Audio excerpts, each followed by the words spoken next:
acompañen para hablar sobre dos temas bastante interesantes por el título y que nos siguen permitiendo ver las diferentes implicancias, los diferentes alcances y el espectro de aquello que se entiende como antropología de la alimentación. ¿Querés hacer las presentaciones de Rosa? Bueno, que ahí la veo.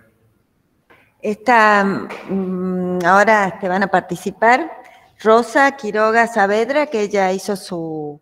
Te digo algo de ustedes y después pueden agregar lo que quieran, ¿no? Cris y Rosa. Su doctorado en antropología en Córdoba, es de Bolivia y está viviendo en este momento en La Paz y desde ahí nos está por hablar.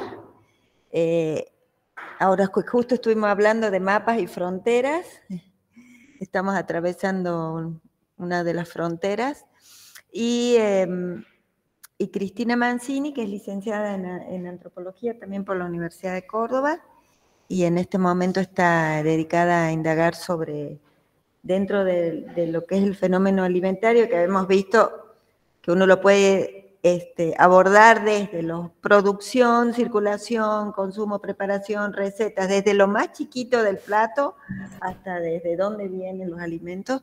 En este caso, algo muy contemporáneo que tiene que ver con la tecnología de última generación y la digitalización y la agricultura, y lo que eso implica.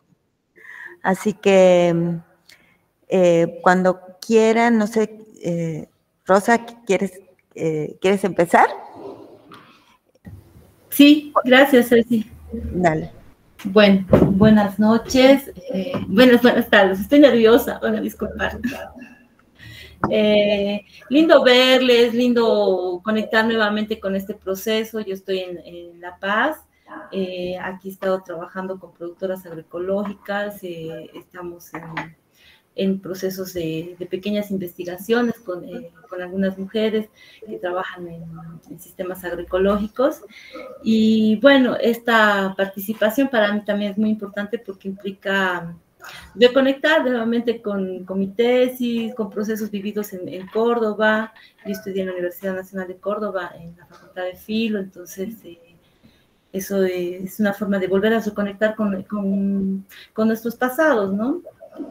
Y nuestras historias. Yo quiero pedirles, en principio, realizar una pequeña dinámica, porque esta ponencia, siempre estamos problematizando sobre las cuestiones de la comida, ¿no? Sin ánimo de romantizar, también quisiera plantear que hay cosas lindas que nos conectan a la comida y cómo estas son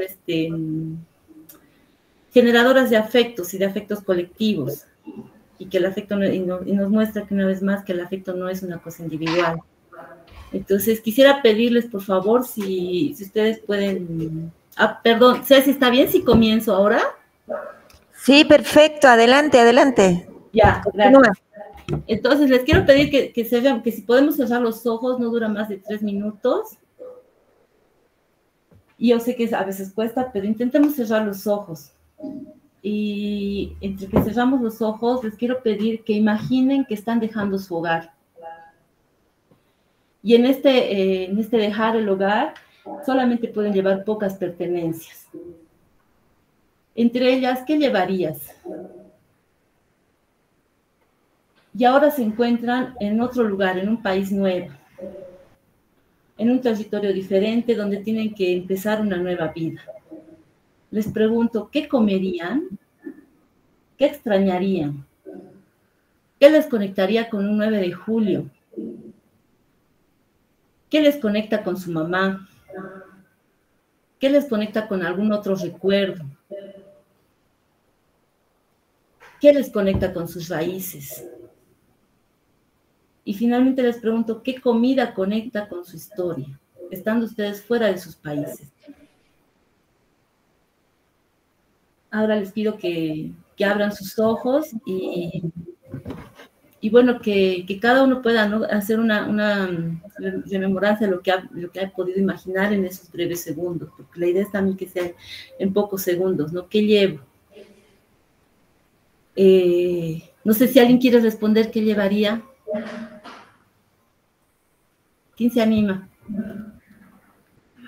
¿Quieres? Ah, perdón, cierto. Hola, ¿qué tal? ¿Cómo estás? ¿Cómo estás? Bien, gracias. Soy Dolores, me dicen Lola. Lola. Llevaría, bueno, algo que me ha sido útil en muchos viajes, mis abarcas, primero de goma, porque son súper cómodas para caminar mucho. Un aguayo que también siempre llevo, así, si tengo que caminar mucho también. Y creo que fuego, principalmente, porque lo que vaya a cocinar, y una lapicera y una libreta que también, no sé, lo siento necesario. No sé si algo más, creo que tal vez un recipiente para agua. ¿Y qué comida te conectaría con un recuerdo con tu mamá? Tú te vas y no sabes cuándo vuelves, y si vuelves. ¿Qué comida me conectaría? Ay, Con el hogar que deja. qué difícil eso, porque he viajado mucho, así que no sé si... Realmente disfruté de abrirme a conocer las comidas por los lugares las comidas típicas de cada lugar, como que me parece re lindo, así conocer, re interesante. Pero estoy pensando a ver qué... Está difícil la pregunta. Pero bueno, el otro día compré algo que extrañaba, por ejemplo, que sí me conecta por ahí con recuerdo de mi mamá, que es un tipo de maíz que me gusta mucho. Es un tipo de maíz blanco, seguramente que lo conoces, el mote. Claro. ¿Sí? ¿Sí? Todavía no lo hice porque lleva muchas horas de preparación. 2 días. Sí. Tengo que dejarlo en remojo. Pero sí, creo que por ahí sí me traería recuerdo, me trae algún recuerdo de mi mamá. Supongo que al saborearlo nuevo también voy a recordarla más. ¿De dónde eres? Gracias. Yo soy de acá, de acá no, de Buenos Aires, así, pero sí, mi mamá es un pueblo de Bolivia. Sí. Tienes conexión. Sí. Ay, Maribel nos levanta la mano. Contanos, Maribel, ¿tú qué llevarías? Le das el lugar a ver. Ah, perdón. Mi compu de pronto se murió.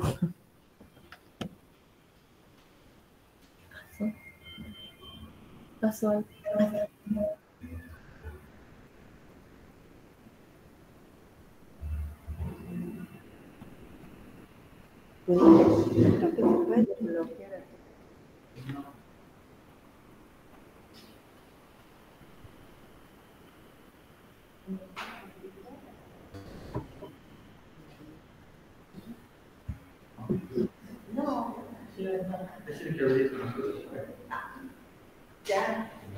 Ahora sí, ¿se me escucha? Sí. Espectacular. Bueno, buenas tardes a todos por allá. Saludos desde Córdoba. Un abrazo, Rosa. Hermosa la actividad. Y bueno, yo lo que me llevaría primero, como en un momento lo dije, es el mate. Me llevaría este mate, porque este mate es de la zona de mi mamá, que es formoseña mi mamá. Yo vivo en Córdoba capital, pero eso es de Formosa, así que me llevaría este mate. Obviamente la yerba. Y si vos me decís una comida, creo que trataría de hacer empanadas, que es algo típico nuestro, de Argentina, digamos, y que pensaría que lo podría replicar en otra parte. Me hiciste acordar mucho cuando viajé a España y estuve ahí 45 días y el mate lo extrañé un montón, así que por eso yo digo que el mate y sería empanadas. Esas 2 cosas serían las que me llevaría como para poder tirar un largo tiempo y no extrañar tanto. Gracias, chicas. La idea era como introducir antes de plantearles el tema, que ahora les comparto mi presentación, es justamente plantearles esta cosa de repensar cuando viajo el sentido de la migración. El sentido de la migración a veces no tiene que ver solamente con viajar, sino con ir y establecerte en otro lugar. Estoy intentando compartir, no me sale mi pantallita. Ya, voy a compartir toda la pantalla. ¿Pueden ver, no, mi presentación? Sí, ya se está viendo, perfecto. Gracias. Entonces, la presentación que yo quiero compartir con ustedes se llama Mujeres y migraciones, rediseños territoriales a partir de la cocina y la comida como recurso para la cultura y la vida. En la presentación he introducido varias fotitos, entonces una de estas es una pequeña mesita de coa que nosotras tenemos la costumbre de hacer, es la quema de ciertos elementos simbólicos en agradecimiento o en petición a la Pachamama. Se hacen en fechas específicas, pero que es fundamental para nosotros, o sea, no nos llevamos esto, y hay todo un mercado rediseñado en Argentina para poder conseguir la COA. De hecho, esta COA yo la conseguí en Córdoba. Después, quiero contextualizarles un poco la migración boliviana hacia Argentina. Es necesario comprender que las migraciones en general en todo el mundo son naturales. Algunos les llaman fenómeno, yo no creo que sean fenómenos, porque son procesos naturales de la humanidad. El hecho de movilizarnos, de movernos. Ahora, el sentido de migración, el sentido político, geopolítico, ya ha sido instalado a partir de la generación de los estados, ¿no? Pero las corrientes migratorias son larguísimas. Hay incluso registros en los que hemos podido evidenciar que han habido muchos intercambios entre culturas de acá, de la zona andina, con las culturas mapuches. Entonces, porque ha habido una circulación previa, y en esos tiempos ya se circulaban alimentos, se circulaban pieles, se circulaban objetos, y el sistema era el intercambio, no había una moneda que permita el intercambio, sino que era parte de los trueques que llamamos aquí, y entre esos también se han intercambiado el maíz. Y estos procesos de movilidad alimentaria han seguido con el tiempo, o sea, muchos están muy por fuera de lo que se puede llamar lo legal dentro de un marco de Estado-Nación, pero están en un marco de la legitimidad de la movilidad humana. Por ejemplo, el maíz que ha comprado la Compa, no sé si lo ha comprado en Catamarca o en Buenos Aires, dudosamente ha pasado por algún registro de Senasac, no me acuerdo cómo se llama esto en Argentina, pero estos registros de alimentos. Entonces, pero este proceso de movilidad alimentaria es muy antiguo, muy anterior a la colonia, no hablamos de 500, no, de miles de años. Y ahora, contextualizarles un poco más sobre la comunidad boliviana en Córdoba. Esta se asentó en diferentes barrios de la ciudad de Córdoba, sobre todo en barrios periféricos y populares. Uno de los barrios en los que yo trabajé fue en el barrio de Villa Libertador, que es uno de los primeros barrios y con el mayor asentamiento de inmigración boliviana en Argentina, en Córdoba, no en Argentina, en Córdoba. Y esto me ha permitido tener una circulación importante en esta zona, además de que, como casi todas las bolivianas, tenemos familia en Argentina, porque muchas de nuestros familiares han migrado en los años 40, en los años 70. Nosotros tenemos una larga historia de procesos migratorios externos, contrariamente al territorio argentino, que su historia migratoria es de recepción migratoria. Y en esta foto les pongo un poco en contexto. Es una foto de Todos Santos o Día de Muertos. En Bolivia tenemos una fuerte conexión con la muerte. Celebramos el 1 y el 2 de noviembre. No tenemos el imaginario que tiene México, porque nuestro imaginario es otro, ¿no? Pero es feriado nacional, desde el 1 al 2, tenemos como feriado nacional, y donde vamos, muchas de nosotras hacemos nuestra mesa de muertos, porque para nosotros la celebración de la muerte implica quizás la mayor conexión con la vida, porque es reconectar con aquello que no es lo físico, ¿no? Sino aquello que está ligado a nuestros afectos culturales, a nuestros afectos emocionales, y esperamos la llegada de todos estos seres que han partido, y preparamos una mesa. Esta es una pequeña mesita realizada también en Córdoba. Y un poco aquí les muestro, aquí les quiero preguntar, ¿ustedes imaginan que esta foto es en Bolivia o en Córdoba? Bueno, yo les cuento. las fotos, todas las fotos que van a ver ustedes son tomadas en Córdoba, entonces lo que les voy mostrando es cómo a partir de las migraciones las culturas reconfiguran los territorios e intentan dar vida a estos procesos culturales.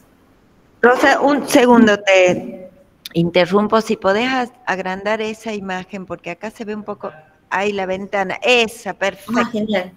Ahí ¿La está. pueden ver así? Ahora quedó mejor. Súper. Genial. Está bien. Ay, perdón. Ahí está.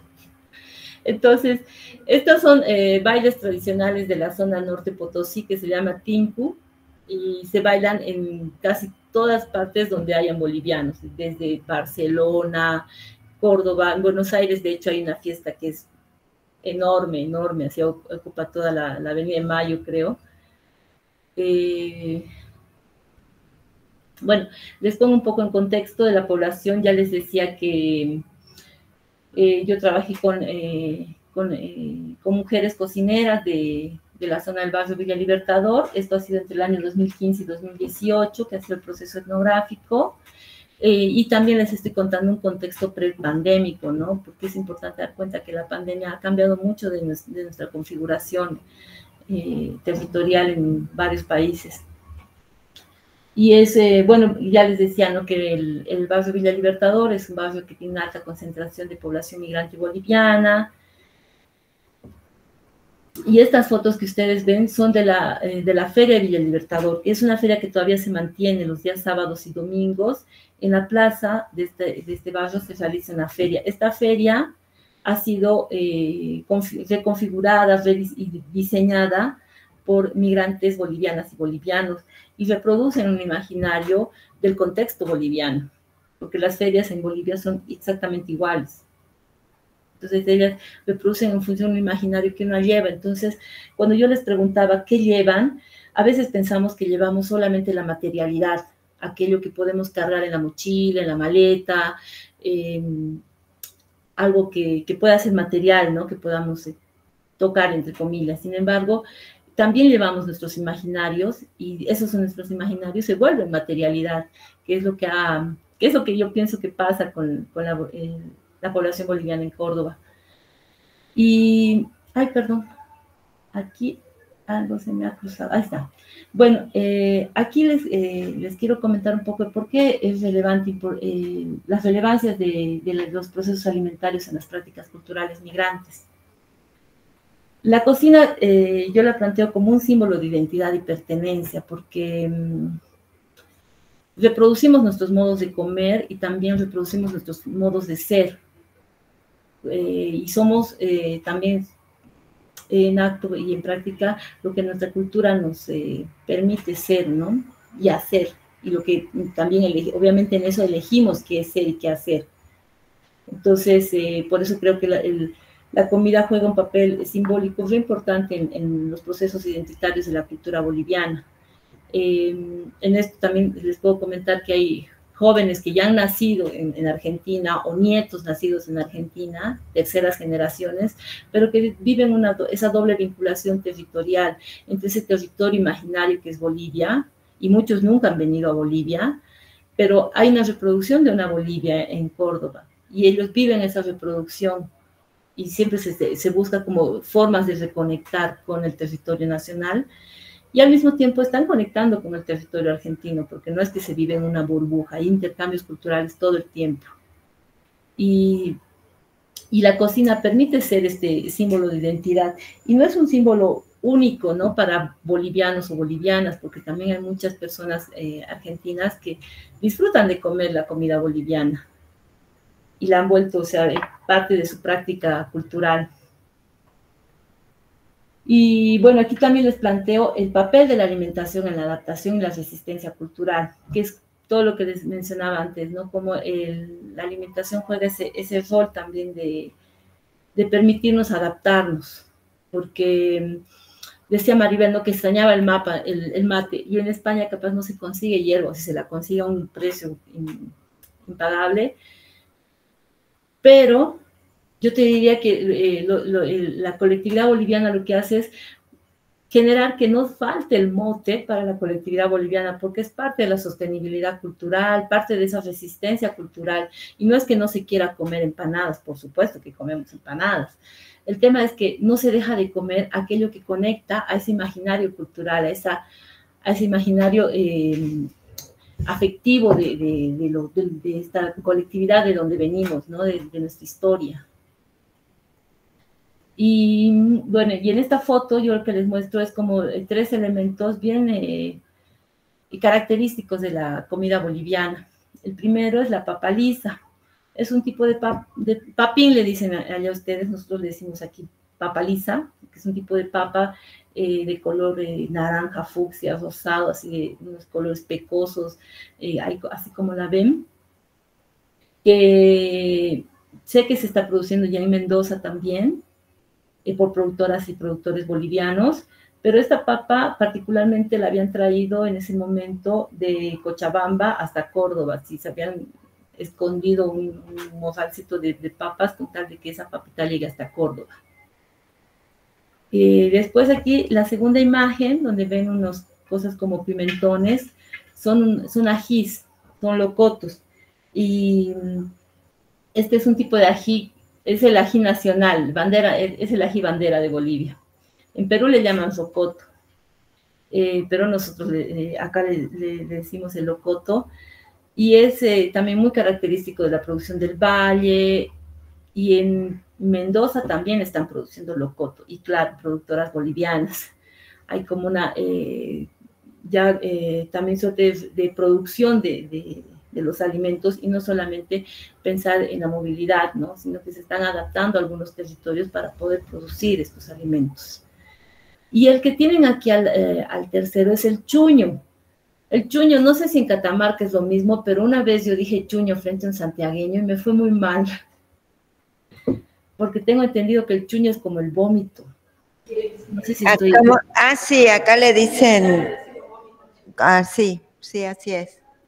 En Catamarca se le dice al vómito, ¿no? Al chuño. Sí. Algo así, bueno, sí. El verbo chuñar más bien, ¿no? Ahí está, eso, sí. Sí, a mí me fue muy mal con el santiagueño por decir chuño. Entonces, el punto es que el chuño para nosotros es una papa deshidratada, pero no es cualquier tipo de deshidratación, es un tipo de deshidratación que atraviesa las heladas de los Andes. Entonces, es una papa que es no perecedera. Esta se vuelve a rehidratar con agua y es papa de nuevo. Y es mucho mejor porque en el proceso de deshidratación pierde el almidón. Entonces, el chuño se convierte en un alimento mucho más saludable y digerible que la papa. Se conserva en seco y luego se vuelve a remojar. Pero el proceso de elaboración es súper complejo, son días debajo de la helada, tiene que quemarse con la helada de los Andes. Bueno, y es uno de los alimentos que yo creería que está en riesgo con todo este cambio climático y la cantidad de incendios que estamos viviendo. Y bueno, aquí tenemos otras fotos, volviendo a la idea del tema de las reconfiguraciones de territorios, y cómo se reproducen nuestras lógicas y nuestras prácticas en estas esferas de la vida. ¿Quién no va a comprar sus verduras, no? Sabemos, compramos nuestras verduras. Entonces, aquí las compañeras están en una zona cerca al Mercado Norte, en Córdoba, y ellas han instalado estos kioscos que no son ambulantes, pero no son fijos, no son un kiosco fijo, pero están ahí. Y también corren el riesgo de la municipalidad y todo esto, pero asumen el riesgo con el objetivo de también, por un lado, es un recurso para la vida, ¿no? Es un recurso de generar autonomía, es un recurso de trabajo, y es un trabajo de alto riesgo también porque están expuestas a la lluvia, están expuestas al maltrato, están expuestas a ser asaltadas. Sin embargo, también están produciendo aquello que pueda permitirles cierta autonomía económica, les permite también conectar con la comunidad, porque ellas son ese enlace con la comunidad boliviana, y les permiten que a través de los elementos que ellas venden, que en su mayoría son alimentarios, podamos conectar con nuestras raíces a través de los alimentos. Y bueno, en esto yo quería plantearles algunas preguntas que no vamos a buscar respuesta, porque siempre en esas presentaciones hay poco tiempo y la idea es también que lo podamos hacer tranquilos. Y una de las preguntas es, ¿cómo contribuyen las prácticas culinarias a la construcción de identidades y vínculos comunitarios en el contexto migratorio? ¿Qué papel juegan los alimentos en la reconfiguración de los territorios simbólicos y materiales? ¿Cómo los espacios culinarios se convierten en territorios de resistencia o adaptación frente a la exclusión o integración? ¿Qué significado adquiere el acto de cocinar en relación con la memoria, identidad y pertenencia territorial? Bueno, y aquí van a disculparse, esta diapositiva tenía que estar más arriba. No sé, en algún momento le he bajado y aparece colada aquí. Bueno, el segundo punto de la relevancia que vamos a tratar es el de las prácticas culinarias y construcción de identidades. Y el tercero es el de comida, memoria y emociones. Bueno, aquí está otra vez de configuración de territorios, pero aquí les estoy planteando otras ideas también. Aquí hablamos de los territorios simbólicos, los que ya mencionaba, cómo las cocinas migrantes reconfiguran la relación de las mujeres con su espacio físico y emocional. Aquí ustedes van a ver, estas también son fotos tomadas en el barrio Villa Libertador, en la feria, y aquí vemos nuevamente la adaptación del espacio, ¿no? Cómo este espacio se adapta, y esta composición es una composición exactamente, o sea, es una réplica igual a la que se produce aquí.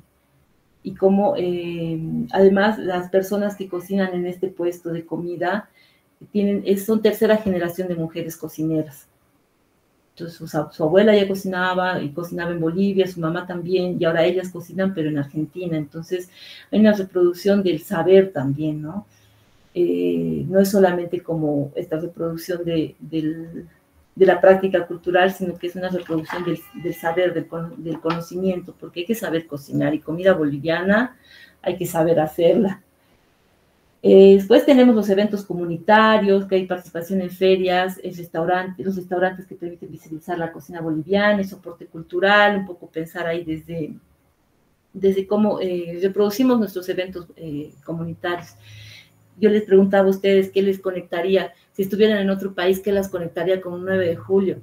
A mí me conecta con un locro, porque viví mucho tiempo en Argentina y cada 9 de julio siempre pienso en el locro. No puedo, se me ha pegado esa idea y no he vuelto a comer un locro desde que me vine.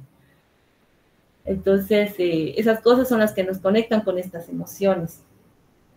Después tenemos esto, las prácticas culinarias y la construcción de identidades. Pensamos aquí en cómo las mujeres bolivianas utilizan la cocina para mantener su identidad frente a un entorno multicultural. Es algo que venimos hablando hace rato ya, pero aquí ya planteado como una práctica culinaria, la identidad y la comunidad, la comida como vínculo entre mujeres migrantes, creando redes de apoyo a través de la cocina. Y aquí es esto que les decía un poco, ¿no? Hace rato de cómo el estar en estos espacios permite construir comunidad, porque son puntos de encuentro donde la gente se permite diálogos, se permite tejer redes, se permite encontrarse para una fiesta, hacer la fiesta alrededor de la comida. La comida es como ese elemento que convoca y evoca a todos nuestros ajayus, a todos nuestros seres. Después, continuidad y cambio. Decimos cómo estas recetas tradicionales se adaptan a los nuevos ingredientes y también a técnicas locales.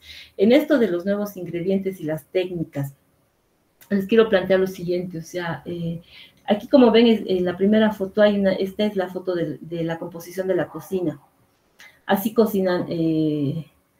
se cocina la comida boliviana para un comedor popular.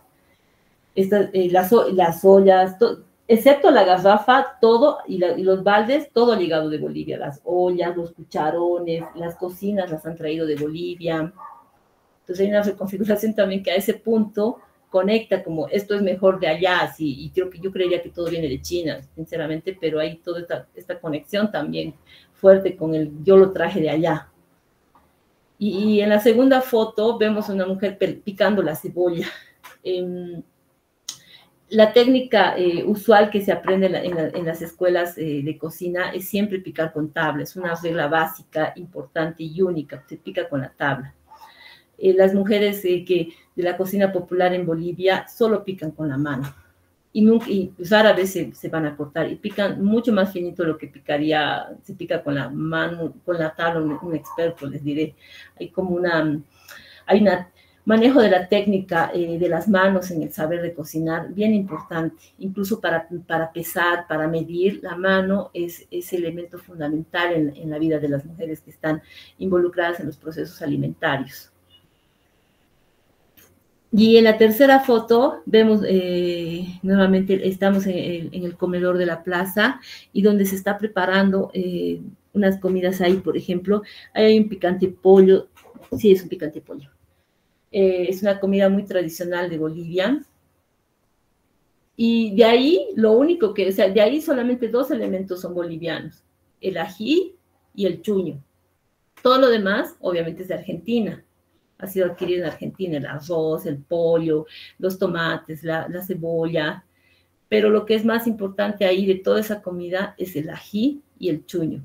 Son esos 2 elementos que le permiten tener la identidad de ser un picante de pollo. Eso en cuanto a las prácticas comunitarias. Y este último que les quiero mencionar es sobre la comida, memoria y emociones. Y volviendo a esto del primer ejercicio, ¿no? ¿Qué me llevo? También me llevo mis emociones. Cuando yo he tenido mi proceso migratorio me he llevado recuerdos, o sea que por ahí no los he pensado cuando estaba haciendo mi maleta, pero cuando estaba allá, ya en mi imaginario, en mi imaginario emocional, yo pensaba en aquellas cosas que quería comer y que iba al súper, muchas veces entraba a un súper y nada, o sea, no me antojaba nada de lo que estaba ahí, estaba pensando en cosas que comía aquí, en una rica papa, porque la papa que hay aquí sí la diferencia es marcada. Entonces, bueno, y acá en Bolivia yo siento que somos más... o sea, México es como son más hijos del país. Aquí en Bolivia yo siento que somos más hijas de la papa, ¿no? Tenemos una conexión muy fuerte con la tierra y con la papa, mucho más fuerte que con el maíz, de hecho. Entonces, por eso la cocina se convierte en ese medio para recuperar y mantener vivas esas memorias familiares.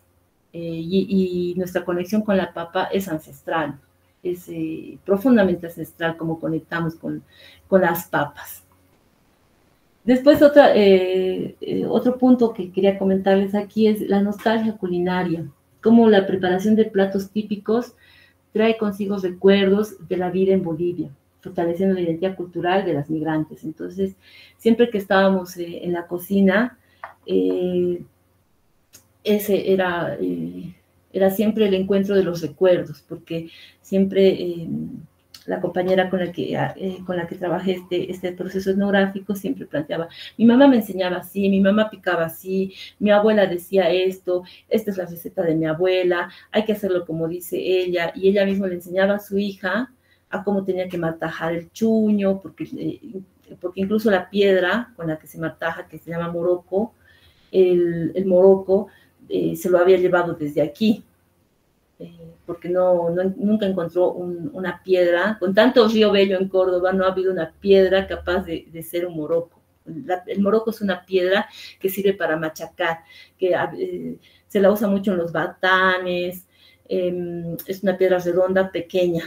No tengo una foto ahorita a mano, y es muy pesada, tiene un peso muy, muy característico, y eso y no desprende nada, minerales, algunas piedras desprenden al pegarles, estas no desprenden nada y sirven para martajar la carne, para martajar el chuño, que es golpear la carne para volverla milanesa. Entonces, la cocina trae esa nostalgia. Y luego, bueno, los rituales y fiestas, las comidas tradicionales en celebraciones comunitarias refuerzan los lazos sociales y familiares. Bueno, quienes han visto alguna vez una fiesta boliviana saben que somos bien fiesteros. ¿Qué vamos a hacer? Y nos encanta la música, y esa es una composición, porque ahí la comida no es como la protagonista, porque hay una composición donde cada momento es protagonista. La comida es protagonista en una fiesta, pero también lo es la música, también lo es el baile, también son las tradiciones, el folclore. Entonces se convierte en una composición en donde todo eso circula en cierta armonía alrededor del ritual. Finalmente, la comida y sentimientos. En definitiva, la comida es esa conexión emocional, porque a veces no pensamos o no estamos pensando en nuestras emociones, en los afectos, pero la comida es ese vínculo que conecta el cuerpo. Es como que es una materialidad muy simbólica, muy esencial. No, esencial es una palabra que no está bueno usar, pero es esa conexión en la comida que, bueno, que genera ese sentido de arraigo. Y como les decía hace un momento, tercera generación de jóvenes que nacen en Argentina, pero que también están muy arraigados a su cultura boliviana como a su cultura argentina. Y aquí les muestro algunas fotos que hacen referencia a lo que les planteaba. Todas estas, como les decía, son en Argentina. La primera foto es una fiesta por el aniversario de Bolivia. Aquí al fondo hay una chica vestida de chapaca, que es una vestimenta tradicional de Tarija. Y la segunda foto es el Día de la Madre Boliviana, que el Día de la Madre Boliviana para nosotros es un día súper importante, y la comunidad lo celebra, siempre se hacen eventos muy grandes, y que obviamente hay comida, música y baile, esta composición de la que les hablaba antes. Y aquí está la composición del baile. Este es un baile chapaco, está bailando una pareja, igual con la ropa tradicional de Tarija. Y aquí ay, perdón, ahí está. La primera foto es en una fiesta de carnaval, donde se están preparando los tradicionales anticuchos, que son filetes de corazón asados con una salsa de maní. Y en este caso todos los ingredientes son de Argentina, pero la técnica, la preparación, responde a las recetas bolivianas. Y ahí se puede hacer esta suerte de reproducción de los alimentos. La segunda foto es durante la fiesta de Virgen de Urcupiña, que está bailando nuevamente el tinku. Y las personas que están bailando, que pueden ver ambas, pues son jujeñas, son hermosas mujeres jujeñas que están súper conectadas con la colectividad boliviana, y como ellas hay muchísimas mujeres que están conectadas con nuestra comunidad en Argentina. Y bueno, finalmente las reflexiones. Yo quería aquí comentar algunas reflexiones, ¿no?, que son sobre las prácticas alimentarias. No solo reproducen cultura, sino que reconfiguran los espacios de pertenencia y resistencia.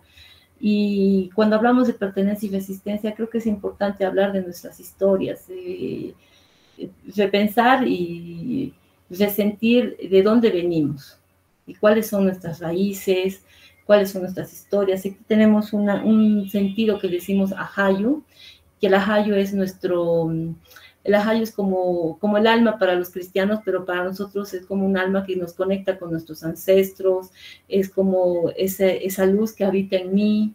A veces cuando los niños se asustan, decimos, hay que llamarle a su ajayu, porque hay que llamarle al ser que le habita, porque a veces se pierde. Después, la comida facilita ese diálogo entre culturas, actuando como puente entre las migrantes y su entorno. Esto que les decía, ¿no?, que la feria de Villa Libertador es una feria abierta en una plaza. Entonces, en esa feria circula muchísimas naciones, muchísimas, no solamente de la argentinidad, sino también de Perú, de Colombia, también habían, en el tiempo en el que estaba todavía estaban entrando los compañeros senegaleses. Entonces hay una circulación súper importante de las culturas, y ese espacio permite un diálogo intercultural en el que median los alimentos. Eso. Después, claro, esto, ¿no? Que es importante explorar más a fondo la intersección de género, la migración y alimentación.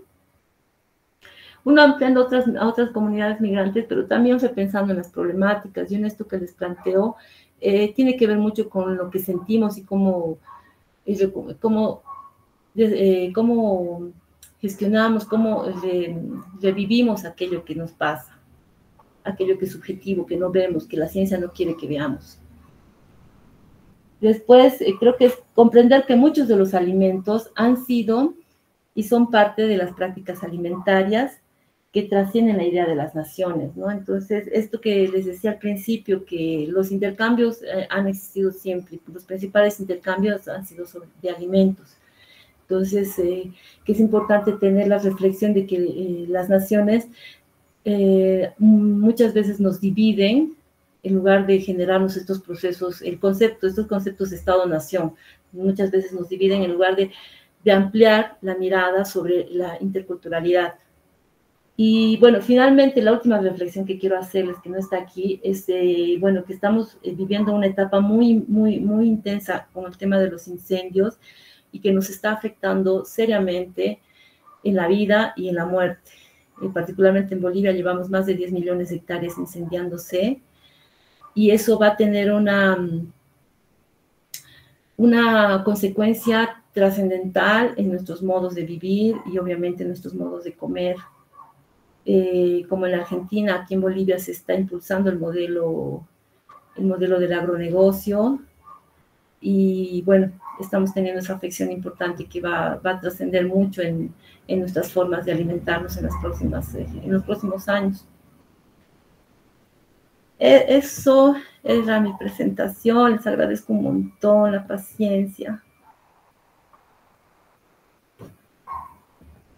Muchas gracias.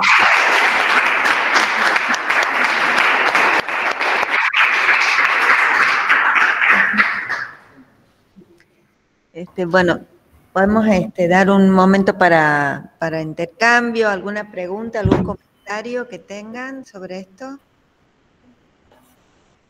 ¿Te podés acercar? Porque si no... Gracias.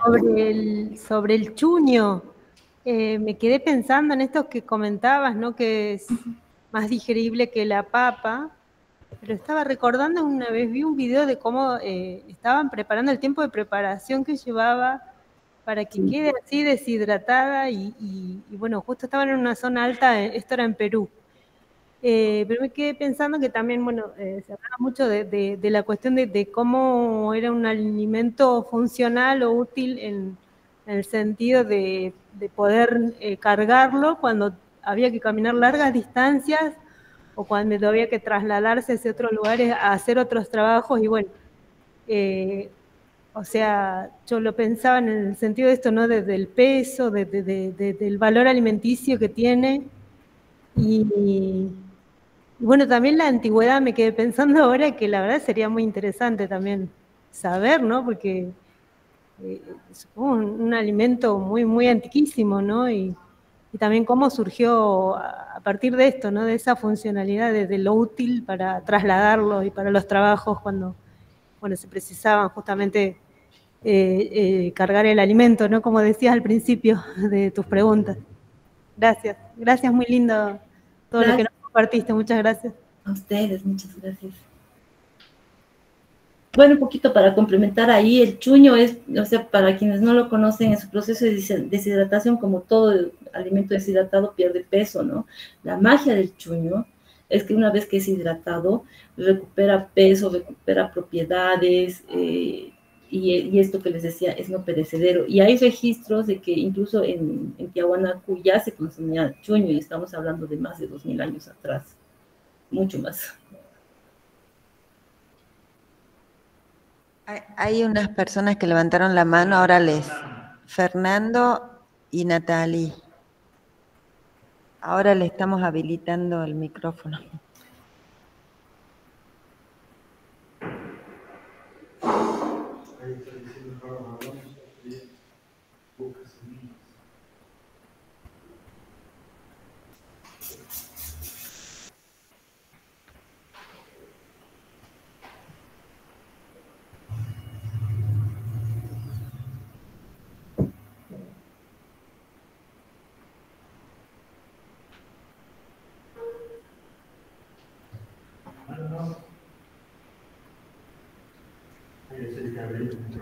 Listo, Fernando, ya podés hablar. Muchas gracias. Una pregunta, Rosa. ¿Las habas están incorporadas a la práctica culinaria en las comunidades andinas en Bolivia? Sí, claro. O sea, tenemos las habas frescas, habas secas, hay tipos de habas. En Argentina hay muchas habas también. Se vende haba seca en Argentina. Particularmente en Córdoba, en el mercado norte se encuentra, yo te diría que el 70 y 80% de la producción sobre todo la producción de los Andes. Claro, porque tenía entendido que, por ejemplo, las habas siempre se confundió que eran andinas, y tengo entendido que no son andinas, sino son del Asia Menor, que fueron incorporadas muy bien en las comunidades andinas, tanto bolivianas, peruanas, porque es la base fundamental de lo que se le llama el famoso jajao, que es cuando generalmente el pastor sale a pastear o va a trabajar a la chacra y se lleva bien armado el tostado, el maíz, el haba, etcétera, etcétera. Por eso quería preguntar eso. Claro. Muy bueno lo suyo. No es, o sea, tiene muchos años ya es cierto que es un alimento incorporado, pero el proceso de secado y el proceso de uso ha sido como adoptado y se ha convertido en un alimento de los Andes, las habas. Exactamente, eso es. La práctica sociocultural ha hecho que el haba sea parte de la identidad de los pueblos andinos, de los pueblos altoandinos. Gracias. Sí. A ti, gracias.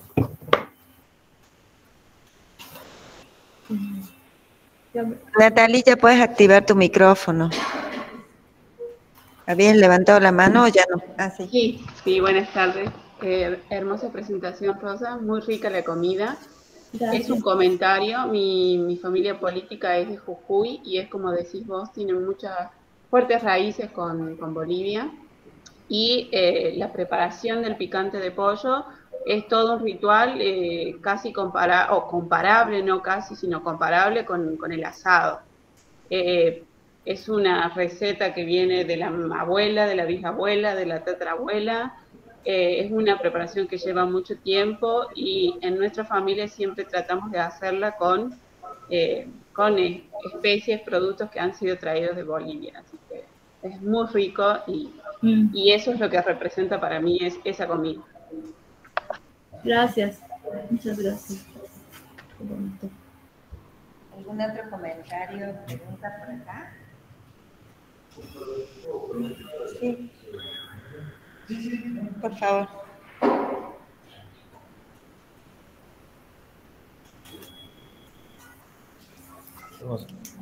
Buenas tardes, soy Pablo, de Arqueología.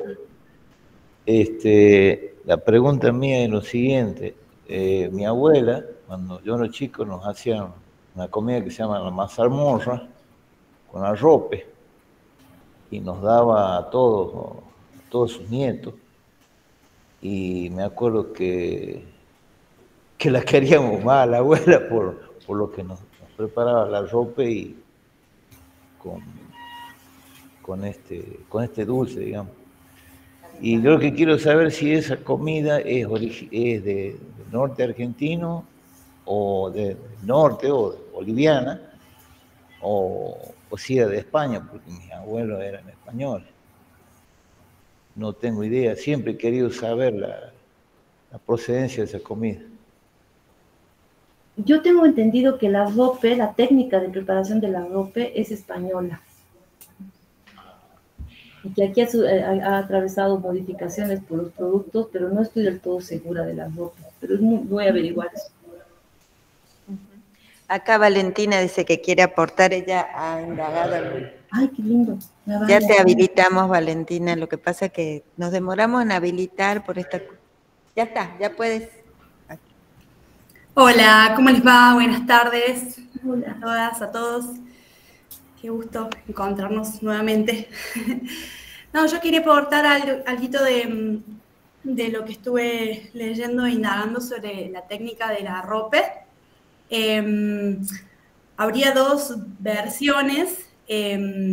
Una que dice que el arrope como técnica de recocinado prolongado de los frutos vendría de la cuenca del Mediterráneo y que sería también provendría de la farmacopea árabe. Se realizaban estos jarabes con recocinado de frutos de forma o para aplicación medicinal, que luego con la conquista nos llegan a estos territorios. Asimismo, la palabra arrope proviene de un vocablo árabe. Y por otro lado, también se conoce que hay en el antiguo Perú existían también algunas técnicas de cocción de frutos nativos que se realizaban por medio de una recocción prolongada. Así que sería, en principio, una combinación de las dos cosas, pero el nombre arrope vendría de la cuenca del Mediterráneo. Y lo que sé, por lo menos de lo que nos llega hasta Córdoba, en Córdoba el arrope sí ha sido traído probablemente del norte, del actual norte argentino o incluso de más al norte, la actual zona de Perú. Eso es lo que yo sé. Para más información están los trabajos de Ailén Caparelli, que ha trabajado en la zona de Belén, y también de Gustavo Scarpa. Sí, y la mazamorra uno le agrega leche. A ver, de la mazamorra, sí. Le agregaba leche si quería o si no con el mismo jugo. La mazamorra, por definición, es de maíz, y el maíz es americano, así que seguramente la mazamorra con arrope es como una combinación, puede ser. Sí. La forma de cocción en agua del grano sí se puede rastrear como prehispánica. En la cocina prehispánica se usaban menos aceites que en las cocinas traídas. No sé si más sano eran otras formas de cocción, no sé si porque eran más sanas. Tampoco con leche, porque se consumía menos leche y menos carne, en general, en toda América, en comparación con una dieta más basada en la proteína de la carne que venía de África, las vacas son de África, digamos, en el continente europeo. Así que, bueno, la mazamorra trae esa historia, ¿no? Sí. Lo interesante de las comidas es que nunca son del todo puras, son impuras.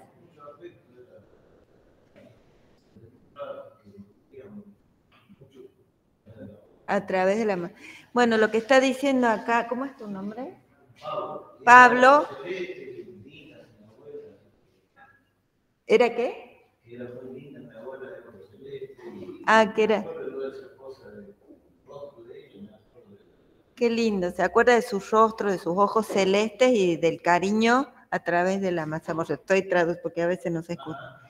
Y con el comentario de Pablo, yo quisiera retomar una cosa que había dicho Valentina en la otra ocasión cuando nos presentó su trabajo, y lo que acaba de decir Rosa también, que uno de los ingredientes más importantes de las comidas que se mantienen y se rememoran es el afecto, y que no suele estar escrito en ninguna receta, porque no aparece, pero sin el afecto y las emociones y los sentimientos es probable que sin ese componente no se hubieran transmitido o no se hubiera seguido una transmisión de tantos años y de siglos a veces. Y bueno, a través de la antropología uno puede reponer, o sea, prestar atención en eso que quizás en otro tipo de miradas que no sean antropológicas no se ve, no se tiene en cuenta. O no se tiene en cuenta esto que contaba, las técnicas de cortar la cebolla, esa cosa minuciosa, de observación minuciosa que es propia de la antropología y que puede revelar una profunda huella de identidad, ¿no? Fernando. Sí, algo que hay que tomar en cuenta también es la consumición de comidas y rituales simbólicas y las bebidas, ¿no? Me estoy acordando ahora, por ejemplo, del sanku.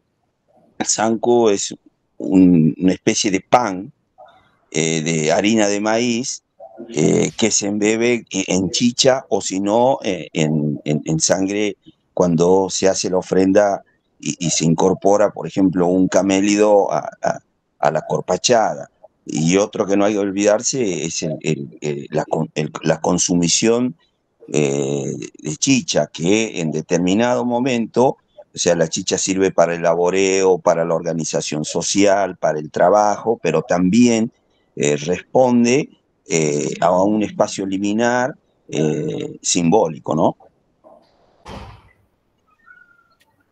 Claro, liminal en el sentido ese, que son como que están en un lugar fronterizo, ¿no? Que no puede ser esta comida es de Bolivia o es de Argentina, o es de los dos o es de ninguno, ¿a dónde está? Esa cosa impura tiene mucho la cocina, te pone, digamos, en tensión esa necesidad de encasillar o poner límites como en los mapas, ¿no? Es siempre ahí borroso, las fronteras se vuelven porosas con la comida. Y en ese sentido es como un objeto que es difícil de controlar como objeto de estudio porque se te escapa para todos lados. Y a su vez ahí está su riqueza.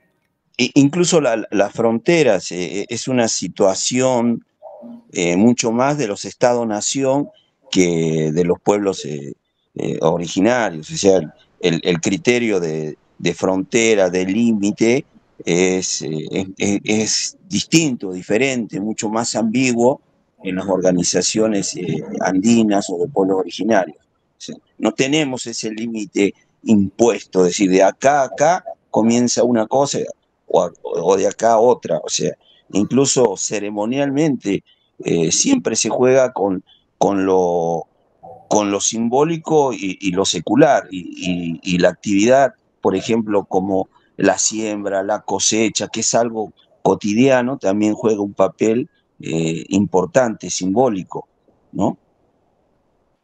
Tal cual, sí, justo habíamos estado hablando en la clase de eso.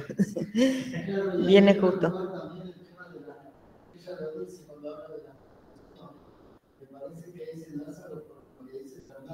Claro, con el tema de las migraciones. Sí, con la migración.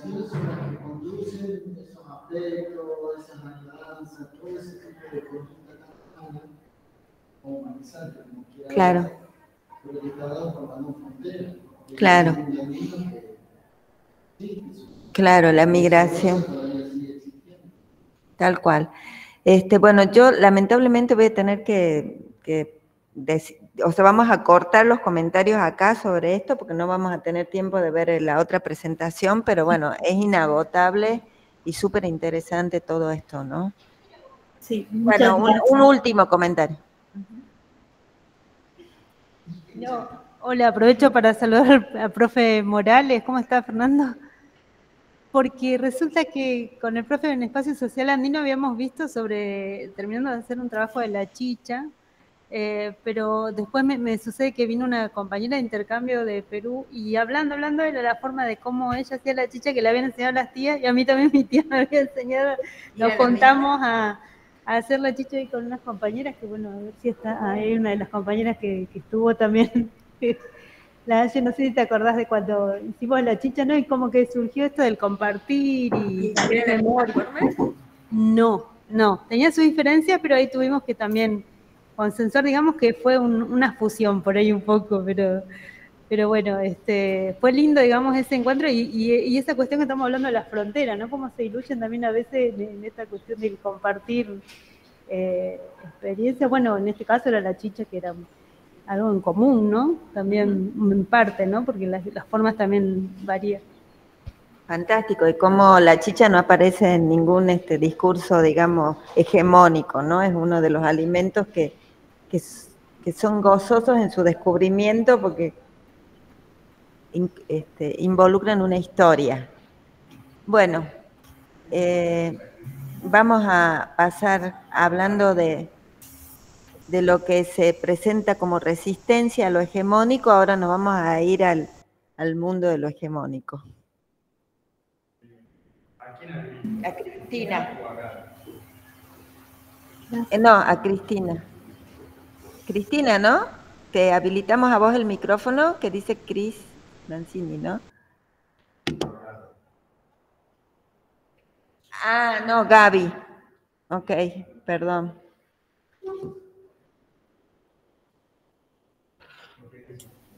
Sí.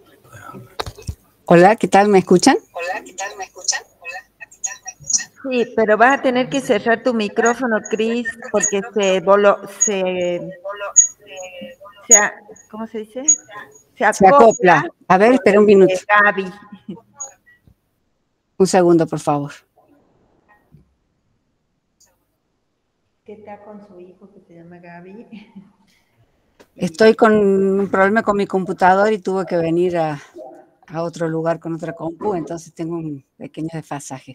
Disculpen. Ahora se escucha muy bien, Cris. Me parece que bueno, silencian el micrófono de la sala, se va a escuchar mejor.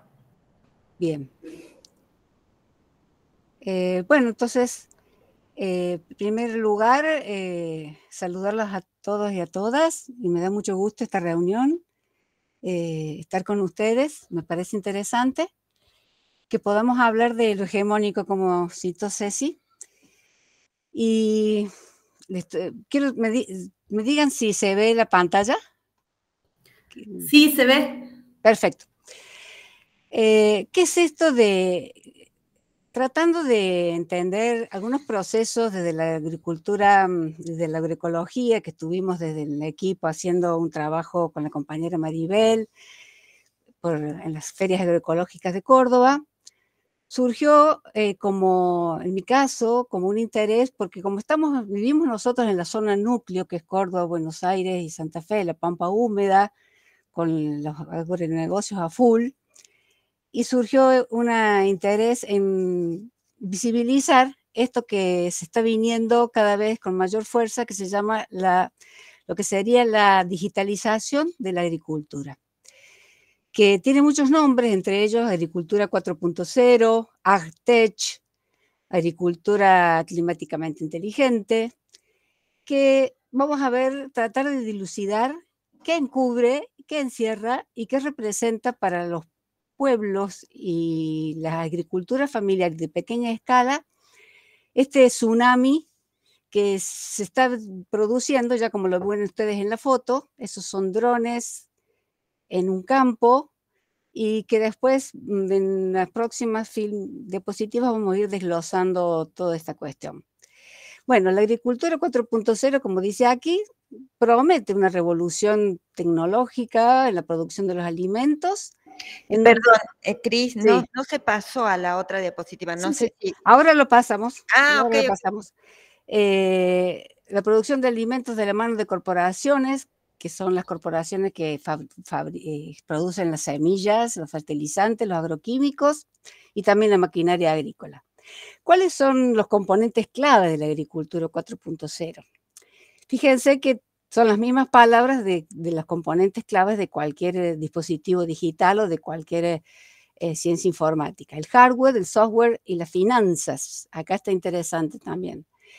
El hardware se refiere a todo lo que es la maquinaria avanzada en el campo, que son tractores autónomos sin agricultores y sin conductores, drones y sensores para siembra, que también son los drones fumigadores, son los que sensan y tienen dispositivos que pueden tomar la medida de la humedad, la temperatura, la conductividad eléctrica del suelo, la cantidad de materia orgánica, etcétera, etcétera. Todo conectado a satélites y a bases de datos, ¿no es cierto? Porque está todo interconectado mediante el Internet de las cosas, que después lo vamos a desarrollar también. Y en el software, fíjense que en este caso, ¿cómo alimenta el software a las corporaciones semilleras de fertilizantes, agroquímicos y agrotóxicos, y desde la biología sintética? Fíjense cómo es. Mediante técnicas de edición genética, los algoritmos y análisis de Big Data para optimizar la producción agrícola. ¿Qué significa esto? Las técnicas de edición genética son varias, entre una de ellas está el CRISPR-Cas9, que es mediante una técnica molecular, son tijeras moleculares que permiten cortar trocitos de ADN de un organismo y insertarlo en otro.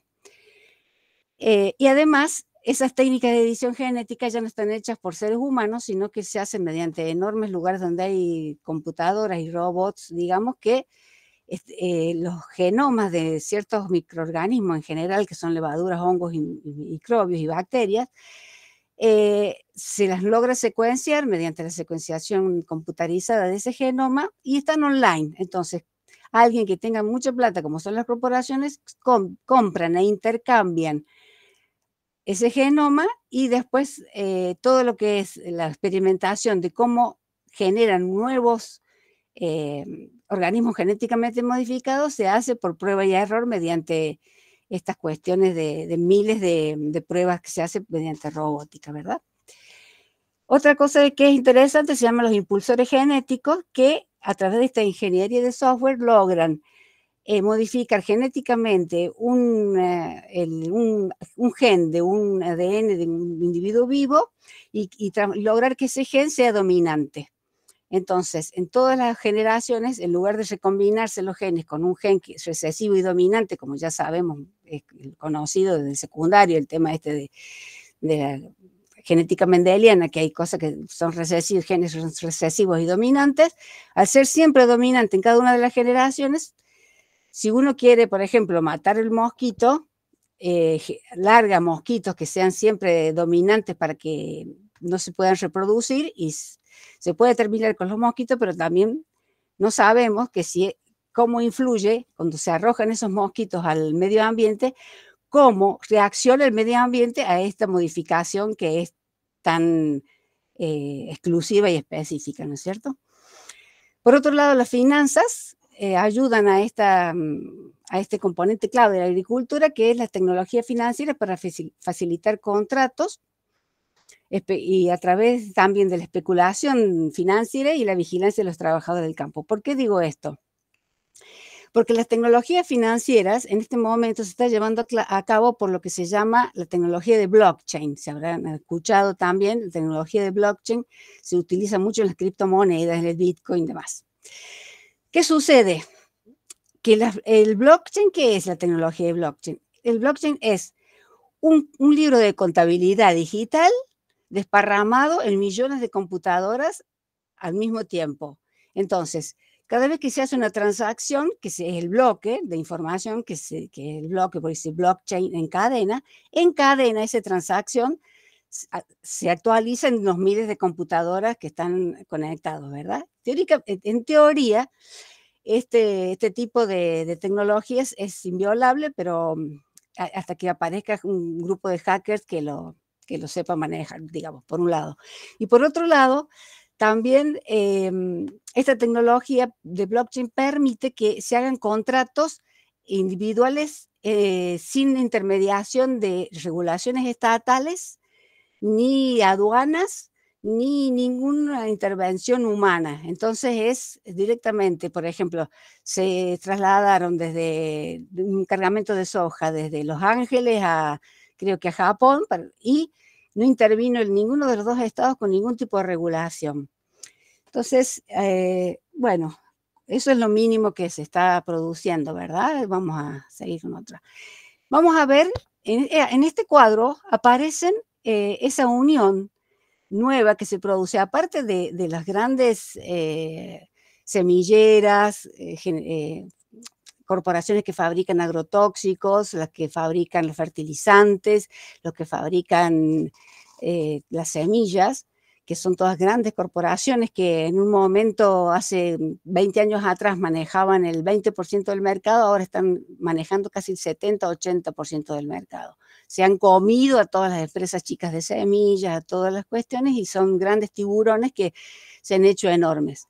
Entonces, ¿qué ha pasado? Se ha asociado estas grandes empresas de tecnología para el agro, para la agroindustria, con empresas, las grandes empresas y las nubes computacionales y los data centers, que son, acá tienen en los cuadros, por ejemplo, la BASF, que es una química para que tira plaguicidas y demás, fabrica plaguicidas, se asocia con Sorbio, que es una empresa que es una plataforma digital que ofrece a los que hacen la agroindustria, sobre todo acá en Córdoba, en Santa Fe y en Buenos Aires, y también en Paraguay, también en Brasil, en México, en todos los lugares de Sudamérica donde se llevan a cabo grandes extensiones con monocultivos a través de la agroindustria, se asocian estas plataformas como Sarvio, como Fieldview, que ven ahí, que se asoció con Bayer Monsanto,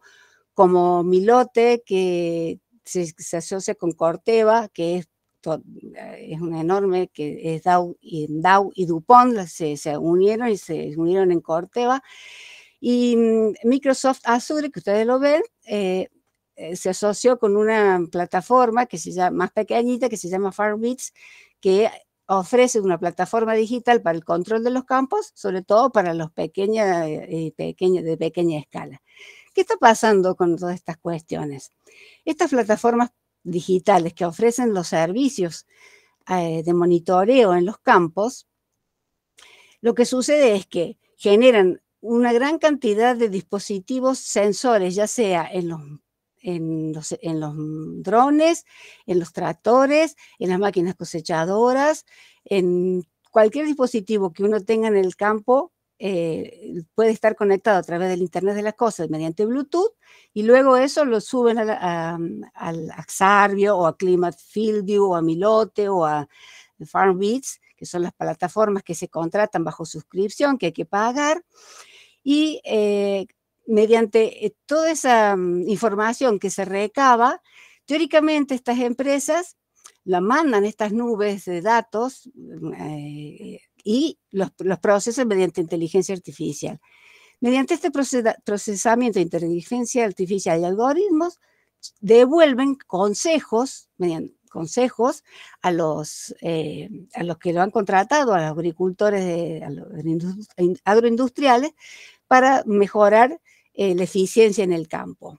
O sea, pero a través de ¿qué? De apropiarse de todos los datos, porque ¿qué sucede? Cada dato que se saca del campo se acumula en la nube, y luego esos datos no solamente quedan para que sean devueltos como consejos al que contrató el servicio, sino que las grandes empresas son paquetes de datos, que son los macrodatos, que se venden al mejor postor y se venden para inducir, sobre todo, que el mismo agricultor que se suscribe y que deja que su campo sea totalmente vigilado por estas empresas, esos consejos de las empresas que recibe terminan induciéndolos o casi obligándolos a que utilicen sus propios insumos y todo lo que la empresa quiere venderles. Entonces, la autonomía de los agricultores se va perdiendo por el tema de donar a estas empresas una enorme cantidad de información, y que las decisiones ya no las va a tomar el agricultor en el campo, sino que las va a tomar a través de la inteligencia artificial y los algoritmos de estas nubes de datos, estas empresas, bajo su conveniencia, ¿verdad?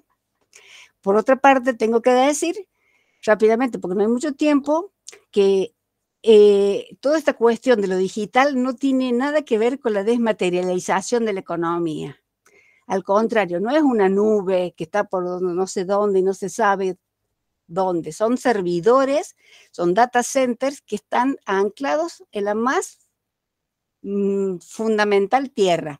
O sea, fíjense, en Islandia han colocado un data center porque tienen que aprovechar la energía geotérmica de Islandia y están minando criptomonedas. Pero ¿qué pasa? Hay un consumo que es casi el 30% de la energía que produce Islandia para su propia población. También el data center, la nube de Microsoft, y todas las nubes necesitan muchísima agua cerca, ya sea subterránea, y muchísima energía. ¿Por qué? Porque son millones de computadoras de CPU conectadas uno en paralelo, que tienen que ser enfriadas porque están constantemente trabajando, entonces necesitan miles de litros de agua por día y muchísima energía. Entonces, para el 2026 se ha estudiado que el agua que va a consumir todos los data centers que hay en este momento, estas nubes, que la más grande es la de Amazon, estas nubes lo que hacen en estos data centers consumen muchísima energía y muchísima agua. La energía para el 2026, la cantidad de energía que va a consumir estos data centers va a ser igual a casi toda la energía que consume Alemania. Y la energía que consume y el agua que consume para el 2027 todos estos data centers va a ser la mitad del consumo de agua del Reino Unido. Estos son datos que están en la bibliografía que he puesto al final, que están hechos por la red Tecla, que es una red enorme de científicos que están monitoreando las tecnologías, y ETC Group, que hace 40 años que está trabajando con científicos de todo el mundo monitoreando la tecnología y a las corporaciones. O sea, aparte de eso, todo lo que es el hecho de mantener, o sea, ¿qué significa fabricar un microchip?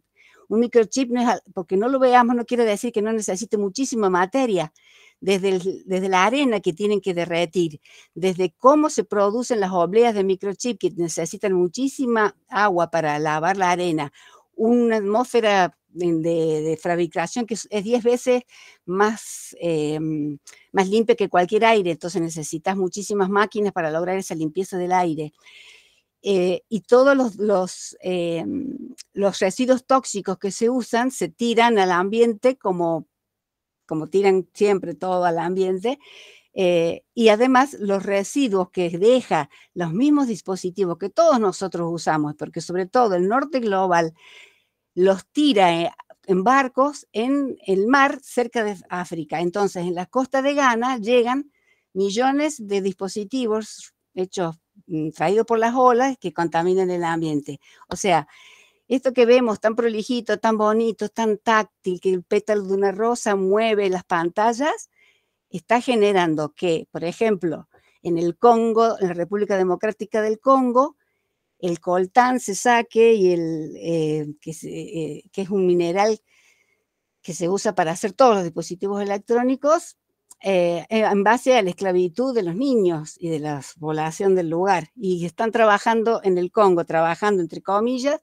más de 200 grupos paramilitares que son los que sacan en forma subrepticia, digamos, de la zona, todos estos materiales, porque no le pagan casi nada a la República del Congo, sale todo en forma de contrabando, mediante fuerzas paramilitares que mantienen a raya a los trabajadores en una nueva esclavitud y en un nuevo neocolonialismo. Palabra que se había desterrado aparentemente en nuestro vocabulario, pero que si uno rastrea, aparece constantemente. Bueno, estas son las grandes monstruos que generan los datos, que nosotros somos usuarios, pero en que en realidad nosotros no usamos a ellos, nos usan ellos a nosotros, porque cada movimiento que nosotros que hacemos cuando estamos en línea son tomados por estas grandes corporaciones de informática, se agrupan en macrodatos, se generan tendencias mediante inteligencia artificial y mediante eso se logra conseguir tendencias de consumo. Entonces, lo valioso para ellos es vender lo que en realidad es valioso para ellos y por eso es gratis, muchas cosas, muchos accesos a las redes, porque en realidad el producto somos cada uno de nosotros. En este momento también participan, no solo Tencent, por ejemplo, es China, que está en la misma historia que los de acá que Occidente, y por ejemplo Amazon se ha metido en la cadena alimentaria desde productos en línea, vender productos en línea, como también el almacenamiento de productos alimenticios. Entonces, durante la pandemia fue la empresa que más recaudó y que más plata pudo recaudar y acrecentar. Son 10.000 millones de dólares lo que tiene el Producto Bruto Interno de 4 o 5 países que son del primer mundo.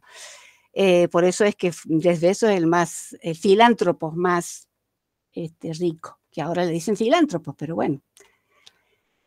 Les voy a pasar un pequeño, un cortito video para que distendernos un poco y para entender qué está pasando. Es cortito y lo podemos ver.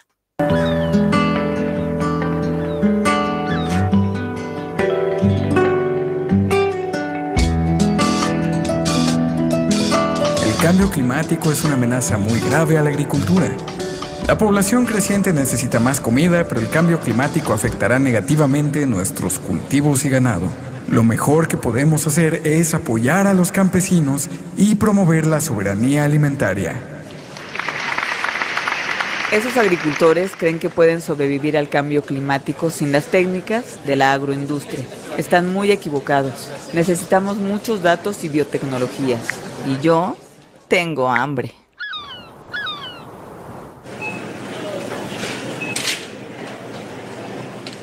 Oye, escuché lo que decías y quiero aclararte algunas cosas. ¿Cómo qué? Que los campesinos son los que alimentan a la mayoría de la gente. Con la diversidad de alimentos que manejan, son quienes pueden ayudarnos a enfrentar la crisis climática.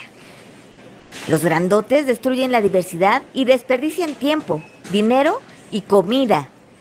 ¡Qué tontería! Mira toda esa comida, toda esa variedad. A mí tampoco me gustan las corporaciones, pero son quienes tienen la tecnología para poner comida en la mesa de todos. Necesitamos hablar.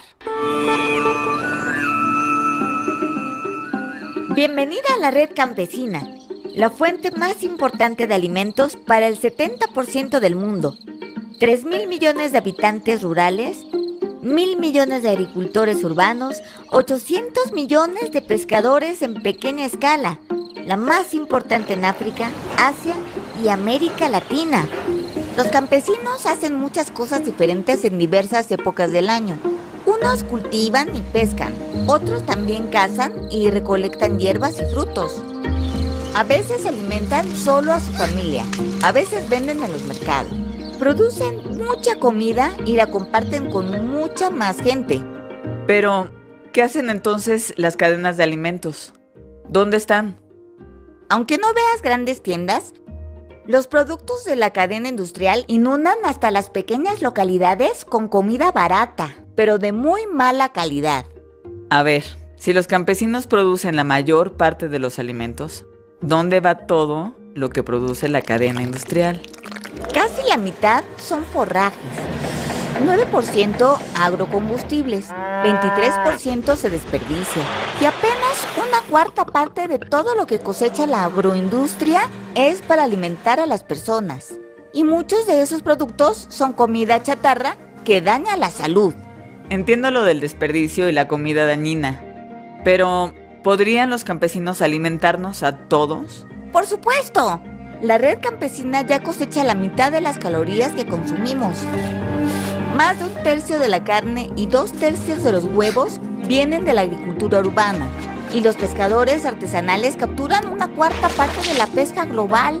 Y eso sin contar la recolección, importante para muchísima gente. Los campesinos alimentan al 70% de la gente con solo 25% de la tierra, agua, en fin, de los recursos agrícolas. Bueno, no me convences, pero me gustaría saber más. Quédate conmigo, apenas empezamos.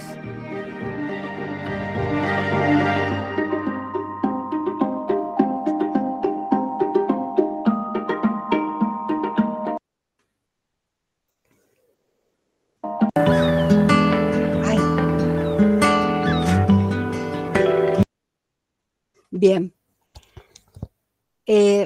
Bueno, este video está a propósito para que podamos entender el tema de las redes campesinas y lo que significa la agricultura en pequeña escala, también en nuestro país, porque también en nuestro país la agricultura campesina y de pequeña escala, la agricultura familiar, solamente posee o trabaja el 18% de la tierra cultivable de la Argentina. Y sin embargo, nosotros recibimos de ellos casi la totalidad de los alimentos, porque lo que produce la agroindustria, ya sea soja, se exporta, y biocombustibles, el maíz se hace para biocombustibles, o sea, no alimenta a la gente, sino alimenta a los motores de los autos.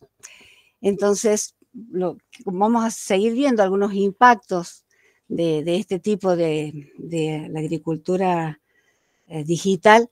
Entonces, uno de ellos es la pérdida de autonomía, porque ya que este tipo de agricultura es diseñada sin la participación de los pequeños campesinos, que hacen agricultura en pequeña escala, que podrían perder si también de alguna manera los coopta la agricultura industrial a los campesinos de pequeña escala, a la gente que hace agricultura familiar, podrían perder el control sobre sus propios procesos de producción.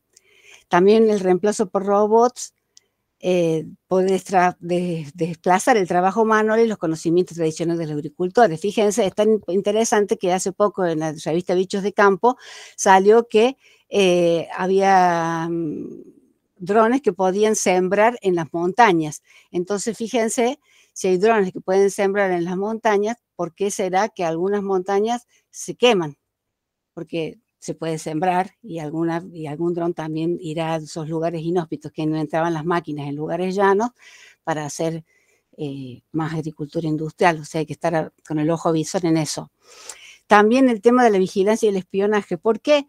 Porque hay un libro de Susana Zuboff, que es una profesora de Harvard, que escribió en el 2019, que se llamó El capitalismo de la vigilancia. Hizo todo un análisis muy medular y sustancioso respecto de esto, de cómo estas tecnologías digitales y cómo estas grandes corporaciones pueden influir mediante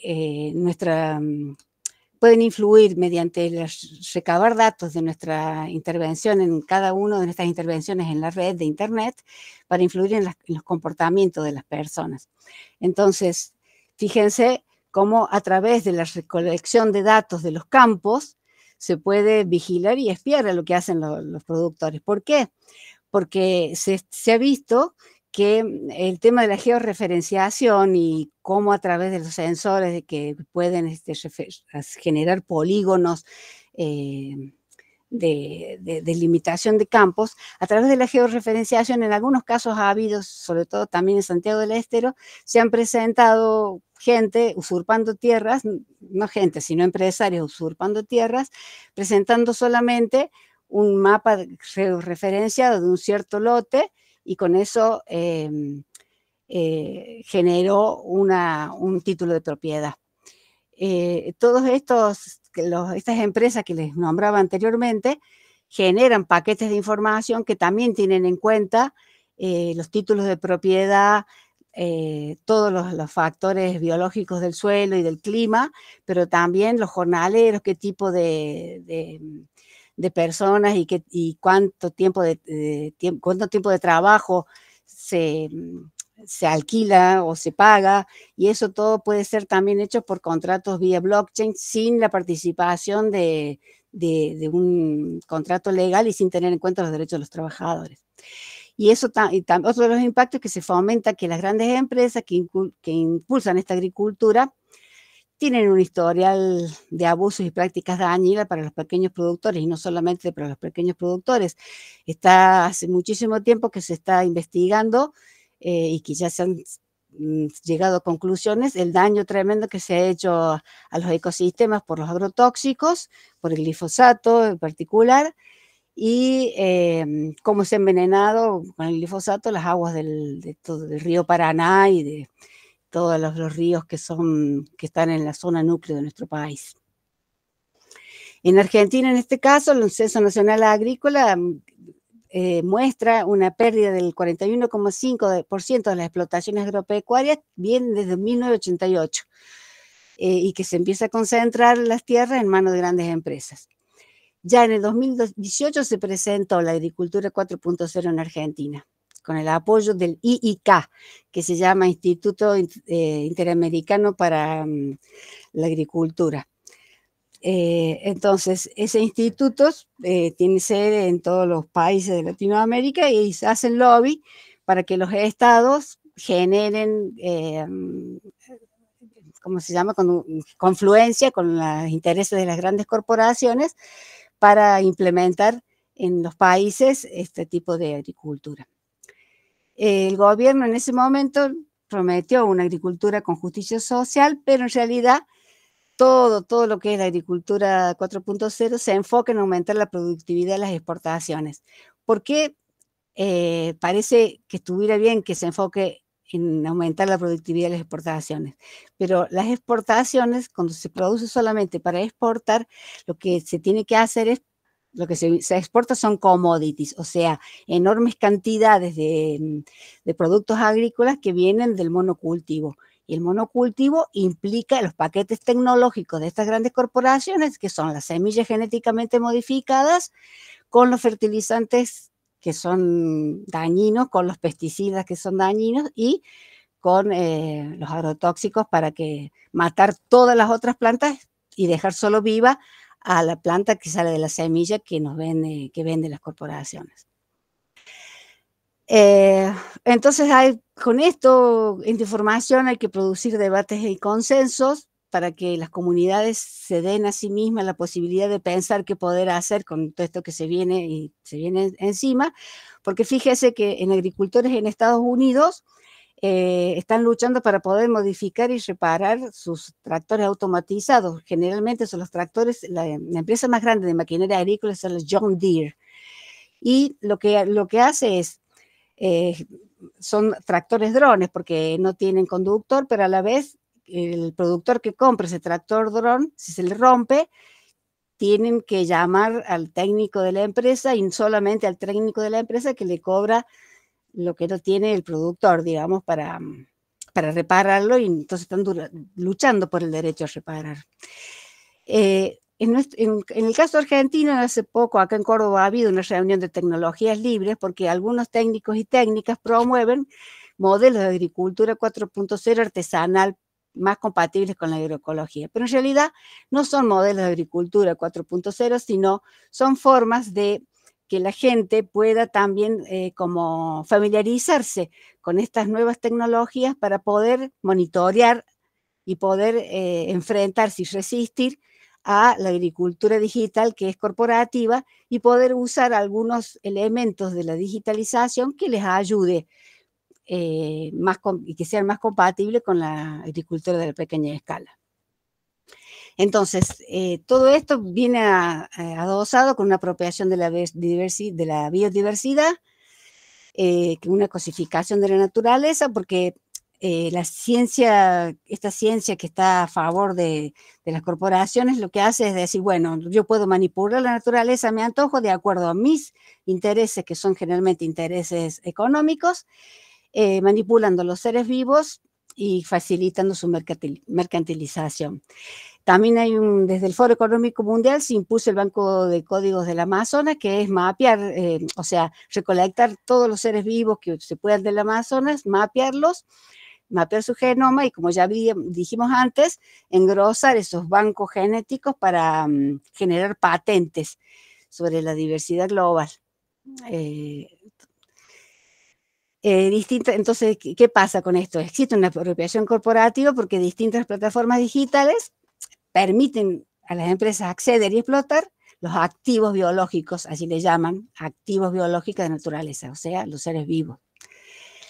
Entonces, se considera naturaleza como un conjunto de recursos a ser explotados o como algo peligroso que debe ser controlado. Esto viene ya desde hace mucho, desde lo que es la modernidad, ¿no es cierto? Todos somos modernos y que nos tenemos que sacudir como las pulgas, un perro se sacude las pulgas, este tema de lo moderno, y entender que la naturaleza también es un ser vivo que lo tenemos que considerar no como un objeto que nos sirve a nosotros, sino que tiene un fin en sí mismo y que nosotros pertenecemos a ella y no somos un sujeto que la está mirando desde afuera.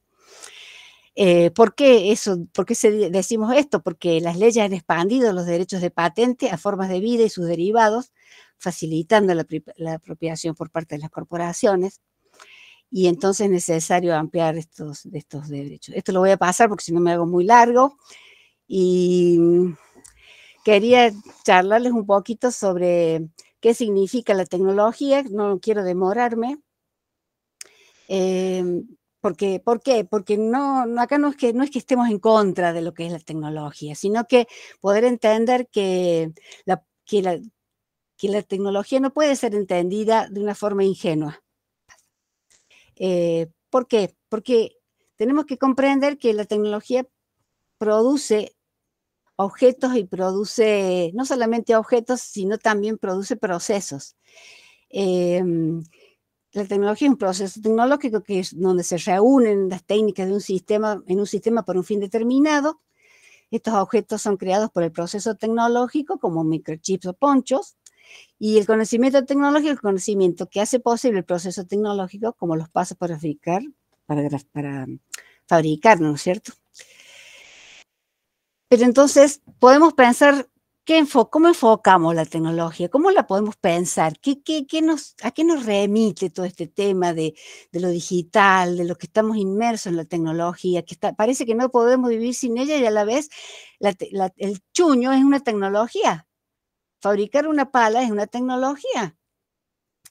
Desde la arqueología hemos estudiado, poder hacer una punta de flecha es una tecnología. Entonces, hay que poder debatir sobre esto y hacer un enfoque más detallado y riguroso. Y, por ejemplo, podemos decir, la tecnología es mala. Entonces decimos, la tecnología está en la raíz de todos nuestros problemas y la única solución es rechazarla. La otra, la tecnología es neutra. No son buenas o malas, es la forma en que se utiliza lo que determina su valor. Por ejemplo, no es malo, digamos, que un robot en una fábrica reemplace a un obrero. Lo que pasa es que no hemos tenido la capacidad de que ese obrero se capacite, y entonces hay que buscar otra forma de que ese obrero pase a otro nivel de trabajo, o que pueda, como en el caso de Amazon, que trabajen juntos robots y empleados, y al final los empleados se sienten re mal porque los robots trabajan más rápido, entonces quieren acoplarse a la velocidad del robot, por ejemplo. Pero en este caso, dice, la tecnología es neutra según cómo lo usamos. Lo otro es, la tecnología es buena, entonces estamos aupados sobre la definición del progreso, y la tecnología nos proporciona las soluciones que necesitamos. Aunque la tecnología haya hecho un desastre ambiental, por ejemplo, la misma tecnología de la Revolución Verde destruyó, desertificó y contaminó, pero ahora vamos con un avance en la tecnología, con la agricultura digital, vamos a arreglar el mismo desastre que hizo la tecnología anterior, por ejemplo. Pero es buena, sigue siendo buena. Pero entonces, hagamos un salto cualitativo en todas estas apreciaciones y pensemos que la tecnología en realidad es política. Las tecnologías son el producto de procesos políticos que transforman las relaciones sociales, económicas y también ecológicas. Que también hay intenciones detrás de la tecnología, no es una cosa prístina. Entonces, hay tecnologías que se hacen para conseguir y acumular riquezas. Entonces, hay a través de inversiones de los grandes grupos de inversión como BlackRock, Fidelity, Glencore, los grandes grupos de inversión que manejan dinero de otros y que los ponen en distintas canastas para que en todos lados extraer riqueza, se hacen inversiones para satisfacer a los accionistas, y ha llevado a empresas a crear tecnologías no como respuesta a necesidades sociales, sino como una forma oportunista de generar expectación y ganancias. Y aquí está la noción de innovación. Porque, ¿qué pasa? Los seres humanos desde la humanidad siempre innovó. ¿Qué quiere decir innovar? Dar una respuesta a un problema y a la vez crear una diferencia en la realidad que vivimos. Por ejemplo, adaptando algo que viene del pasado y lo adaptamos es una forma de innovación. Modificar algo que tenemos y lo modificamos, estamos innovando. O cuando inventamos, innovamos. Pero ¿qué pasa? Cuando la tecnología está enfocada en la riqueza, a veces se hace una innovación retrospectiva, o sea, se genera, como se tiene a la mano un objeto o un proceso tecnológico del cual podés extraer riqueza, se genera el problema para ya vender la solución. Por ejemplo, se me ocurre ahora una cosa muy simple, la comida de perros, el balanceado de perros. Se sabe que los balanceados de perros se le tienen mucha sal. Entonces, las mismas empresas que fabrican balanceados de perros fabrican el balanceado que es urinari, que es para cuando se le hacen bolsa los riñones a los perros, le venden el urinari. Pero en realidad el problema ya lo tenían armado e innovaron con eso. La tecnología por el progreso del sector científico se presenta como un mundo aislado, con la única intención de crear cosas nuevas sin considerar cuidadosamente las implicaciones sociales, económicas y políticas. O sea, a veces el sector científico vive en Narnia, en el sentido que no ven y generan muchísimos procesos y objetos tecnológicos que después ellos terminan llamando las externalidades. Se puede inventar una cosa maravillosa como es curar una enfermedad, como también se puede inventar bombas de fósforo que se están arrojando ahora, por ejemplo. Entonces se necesita entender cuidadosamente que esos científicos estén, por un lado, insertos en la sociedad en que viven, que entiendan las situaciones políticas, económicas y sociales, y que no crean que la técnica soluciona todo desde un punto de vista meramente cientificista. A veces una propuesta tecnológica por sí sola puede alterar profundamente la percepción de la realidad, como el caso del Hyperloop de Elon Musk, que buscaba desacreditar un proyecto de tren público. Les digo rápidamente, fíjense, en el estado de California quisieron hacer un tren público que fuera de California a Los Ángeles, que son más o menos 700 kilómetros. Era público, o sea, iba a haber en Estados Unidos, que casi no hay servicios públicos de transporte, se estaba programando eso. ¿Qué dijo Elon Musk? Dijo, no, yo voy a hacer una especie de aparato, un cohete, no sé qué, como una especie de cápsula espacial, lo que sé yo, que lo voy a tirar parecido a lo que hizo Menem en un momento, y lo iba a tirar a grande distancia, iba a subir mucho, y como sube mucho, al bajar, toma mucho ángulo en la bajada, entonces estás en lugar de, en 20 minutos, estás de un lugar en el otro. Se hizo viral, ese proyecto de Elon Musk se hizo viral. Nunca en realidad lo pensó Elon Musk para hacerlo, sino que con esa viralización la gente, el sentido común de la gente fue cooptado y se dijo, no, es una porquería, si se puede hacer el Hyperloop en lugar de llegar en 20 minutos en lugar de 3 horas que va a salir el transporte público, no apoyamos la moción esta del tren. Y generalmente era para que después Elon Musk es un vendedor de autos eléctricos, que es en base al litio y que se genera más, que se gasta más electricidad en generar esos autos eléctricos de que el servicio que da el auto, pero ese es otro cantar. Vamos a seguir porque hay mucho para decir y es largo. Entonces, acá hay 3 casos que, como ya les dije, del Hyperloop, que es la manipulación pública, que lo puso para desacreditar el proyecto del tren público de California y mantener el transporte privado. Después, otro tipo de tecnología asociada al poder son los puentes de poca altura diseñados por Robert Moses en Long Island, Nueva York. Eran puentes que comunicaban un carril con otro de las carreteras, pero los hizo muy bajitos.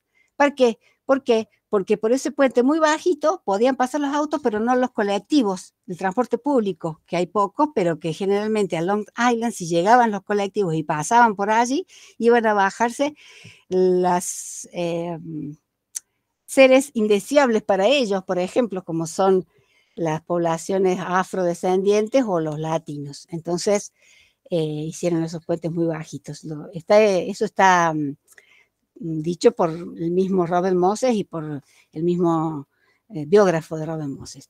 Y, por ejemplo, en la tecnología y el poder asociado a los derechos laborales, Cyrus McCormick, que fue un empresario también norteamericano, introdujo máquinas de moldeo neumático en su fábrica para debilitar al sindicato de moldeadores de hierro y reemplazarlos por trabajadores menos experimentados. Claro, porque ¿qué pasaba? Eran muy calificados los moldeadores de hierro, se hacía excelente la maquinaria que se producía allí, pero ¿qué pasaba? Estaban sindicalizados.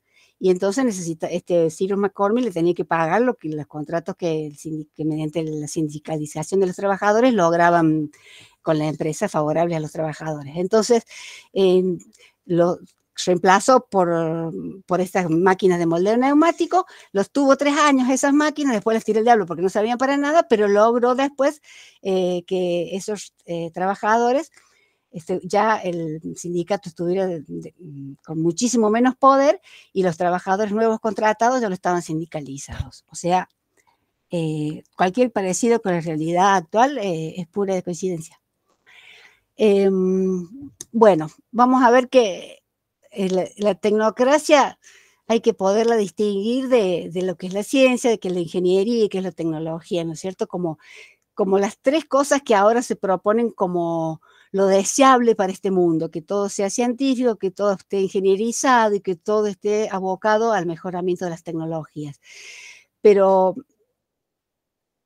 ¿eso qué conlleva? Que la idea de que las personas e instituciones que toman las decisiones deben ser expertos con conocimiento exhaustivo y autorizado. Y ese experto deja de lado al diálogo que tiene que haber entre los productos tecnológicos y los que adquieren esos productos y el impacto que pueden tener esos productos tecnológicos en las poblaciones y las comunidades. Y también deja de lado la posibilidad de que de la toma de decisiones de las comunidades respecto de que si quieren o no esa innovación, si están de acuerdo o no con la tecnología y si se ha consensuado en forma informada y consensuada ese tipo de tecnología o ese tipo de objeto tecnológico de proceso que puede llegar a influir en la salud, en este caso, de las poblaciones. Eso pasó con la Revolución Verde, que ya lo dijimos, que produjo grandes daños ambientales y sociales sin resolver realmente el problema del hambre, porque se tomó el problema del hambre después de la Segunda Guerra Mundial, no como un problema de desigualdad y un problema social, sino un problema de técnico, que había que haber más alimentos. Cuando vimos ya que todavía aún hoy el 70% de los alimentos los producen los agricultores y agricultoras de pequeña escala. Entonces, ¿cuál fue la solución propuesta? Una solución tecnocrática, modernizar la agricultura mediante monocultivos a gran escala, mediante semillas híbridas, fertilizantes químicos, que los fertilizantes químicos generalmente son nitrogenados y que cuando en el aire se evapora en el aire, genera también son gases de efecto invernadero. No, aparte, no solamente es el dióxido de carbono. El problema del círculo, o sea, el ciclo del nitrógeno en la Tierra es mucho más grave que el de dióxido de carbono. Hay que repensar la innovación, entonces debe entenderse como un proceso de colaboración y negociación de visiones y valores, no solo como un producto final. Para lograr tecnologías más descentralizadas y equitativas, debemos organizar procesos de innovación más descentralizados y participativos. Y que las comunidades de todo el mundo han demostrado que están innovando constantemente más allá de los productos de alta tecnología. No, las comunidades la humanidad a lo largo del tiempo tuvo la oportunidad de poder constatar qué consecuencias tenían su innovación, porque era un proceso más lento. Ahora con la velocidad que va las tecnologías digitales, encima que estas tecnologías están hechas en código cerrado, no lo podemos ni leer ni transformar, tienen un alto nivel de privatización y además las consecuencias, al ser tan rápidas, no las podemos canalizar rápidamente para poder evaluarlas, y además que si los mismos que generan los desastres ambientales a través de toda esta tecnología son los mismos que van a tomar las mediciones, a generar los macrodatos y el análisis mediante la inteligencia artificial, son juez y parte.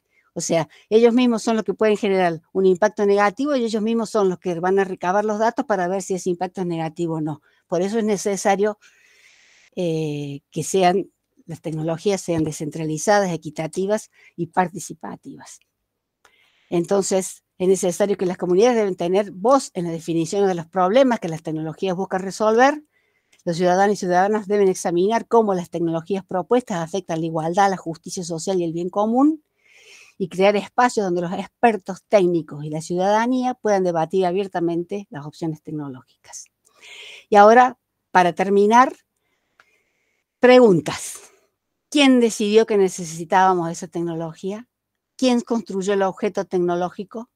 ¿Quién tiene acceso a la tecnología y quién no? ¿De dónde vienen las piezas de la tecnología? ¿Quién la diseñó? ¿Quién implementó la tecnología? ¿Quién se beneficia de la tecnología? ¿Quién reunió las materias primas necesarias para construirla? ¿Para quién está diseñada la tecnología? ¿Cuál fue el impacto de recolectar esos recursos para los trabajadores y para el ecosistema? ¿Existen derechos de propiedad intelectual vinculados a la tecnología? ¿Qué prácticas ha alterado o desplazado? ¿Qué tenemos que hacer? Reclamar el poder, reivindicar nuestro poder para definir y reincorporar la tecnología en nuestras narrativas y nuestras vidas. Negociar las visiones del mundo. La política de las tecnologías es una lucha por negociar las visiones y valores para el mundo que queremos. Defender procesos de innovación más descentralizados, diversificados y distributivos para que las comunidades puedan controlar el desarrollo tecnológico.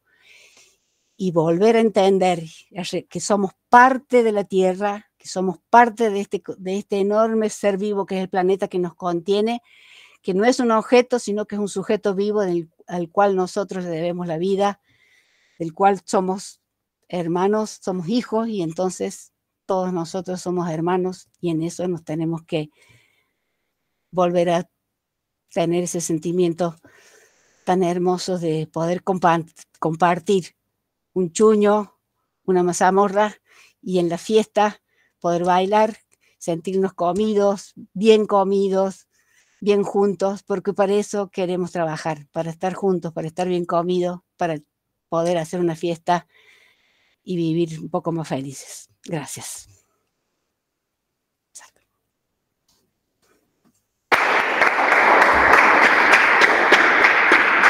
Bueno, Cris.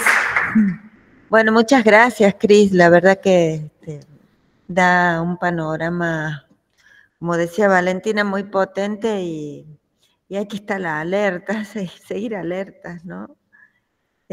Son cosas que no, de las que no se habla habitualmente, ¿no? O sí, pero no con... Nunca termino de dimensionar la enorme vigencia y cómo ha ido como un pulpo abarcando cada vez más cosas de nuestra vida, ¿no? Así es. ¿Consulta una pregunta? Sí. Yo creo, lo que pasa es que ya estamos pasando la hora. Perfecto. Seguramente, yo tengo varias. Bien. Dice Natalie, interesante exposición con grandes y complejos debates.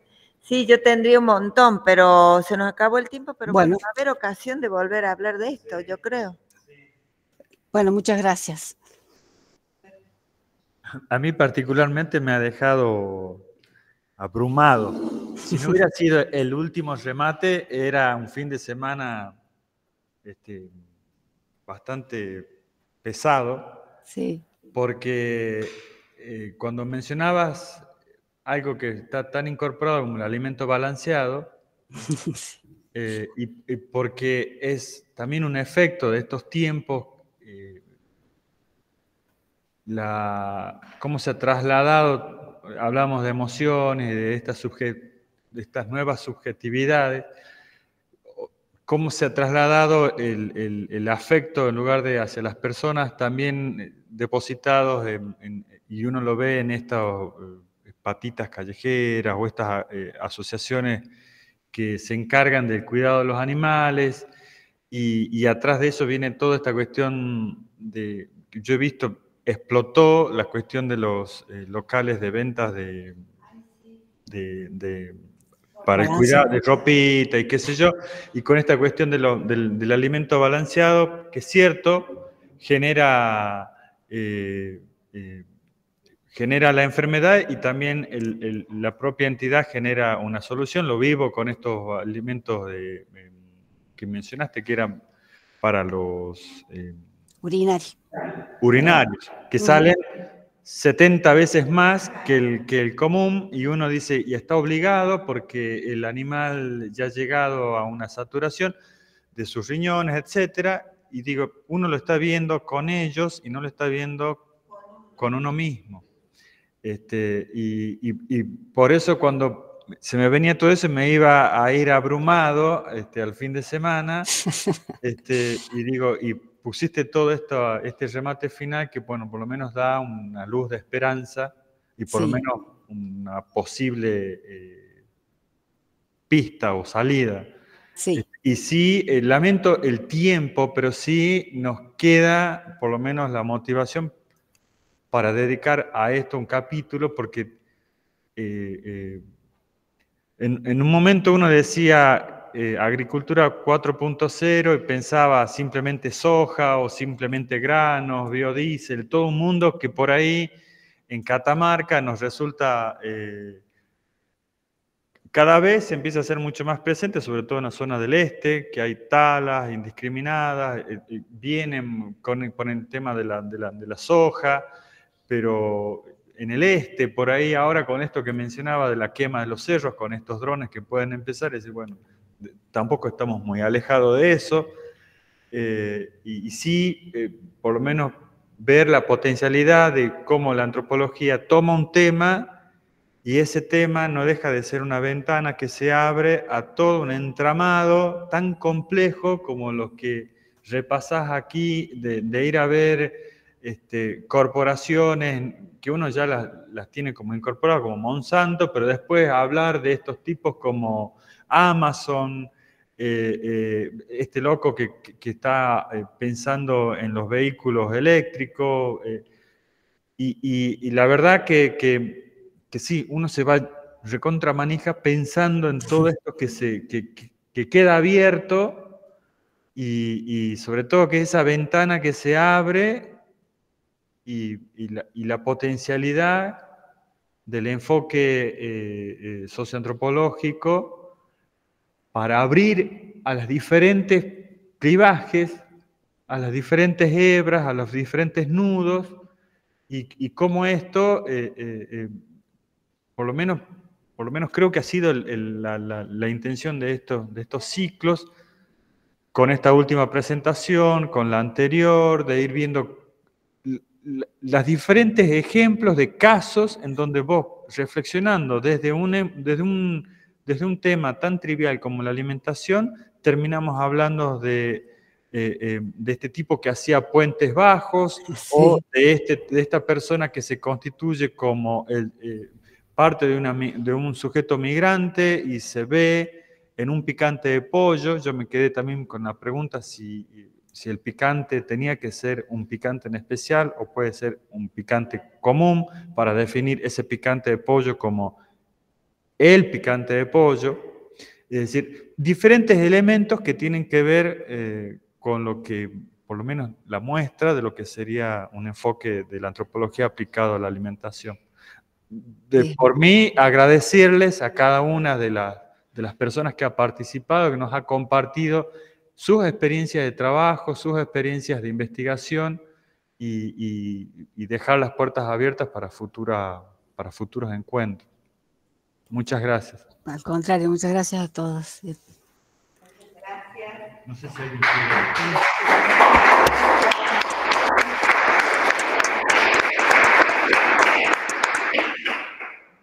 Bueno, muchas gracias a todos. Ya nos podemos ir. Bueno.